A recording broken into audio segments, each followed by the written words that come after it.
Hello, everyone, and welcome to The Vortex, where lies and falsehoods are trapped and exposed. I'm Michael Voris. It's now a historical certainty. The Enlightenment was doomed to fail, and the consequences for morality and, by extension, society at large of that failure have been tragic. Lacking its former objective foundations rooted in Catholic moral teaching, morality, the ethical rules, began to break down. In the place of the former consensus, a plurality of wide-ranging ethical rules emerged for the purpose of guiding men in nearly limitless different conceptions of morality. As Benedict homilized during the interregnum in 2005, quote, "We are moving towards a dictatorship of relativism which does not recognize anything as for certain and which has as its highest goal one's own ego and one's own desires," end quote. Good for you, Benedict. What has been visited on the Western society is a torrent of self-destruction in the form of hundreds of millions of surgical abortions, further untold deaths in utero from chemical abortions and contraceptive abortifacients, the advancement of new and deformed understandings of family and sexual rights. These have all been upheld by numerous court rulings and confirmed countless times by electorate after electorate all over that part of the world formerly called Christendom.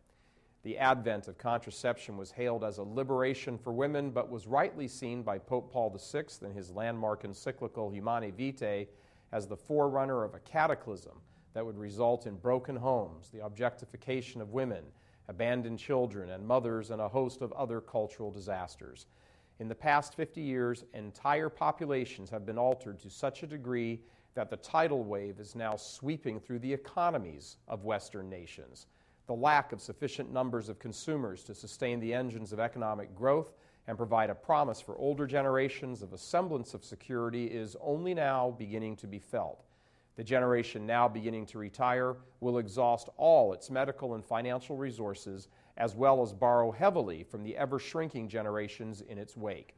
All of this has been confirmed over and over again in study after study by such agencies as the United Nations, examining such issues as demographic winter and underpopulation resulting from population aging. The attempted suicide of Western civilization is in full bore, and it's all owing to the decoupling of reason and faith, virtues and ethics from their former firm grounding in Catholic moral and intellectual thought. This has been the clarion call from Benedict. Europe, rediscover yourself. A man named Benedict once laid the groundwork for Europe to navigate through the Dark Ages. History often repeats itself. I'm Michael Voris. Please help us keep delivering these kinds of messages that so desperately need to be heard and acted on. Join RealCatholicTV.com today as a premium subscriber. Become immersed in the faith established by Jesus Christ. The Catholic Church is the only hope against evil because that is its God-given mission. As our Lord said, "Apart from me, you can do nothing." Join RealCatholicTV.com today as a premium subscriber and come to learn and love Christ more deeply.